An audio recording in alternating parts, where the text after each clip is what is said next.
Hey everyone, welcome back to another quick and very interesting tutorial. Where in this quick tutorial, I'm going to show you how you can fix the issue of NVIDIA or OBS or any gaming services platforms not recording your game audio, or if you're facing any issues regarding popping and crickling sound in your speakers or headphones, how you can fix all of that.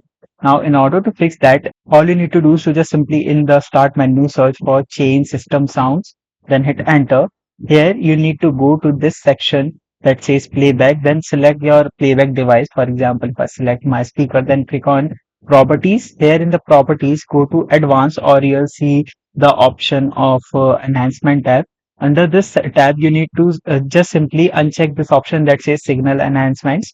Once you uncheck it, that says enable audio enhancements, hit apply, then hit OK. Once you do this process, now when you restart your system and when you try to record the game audio using OBS, NVIDIA, or anything, you will notice that your problem will definitely get solved.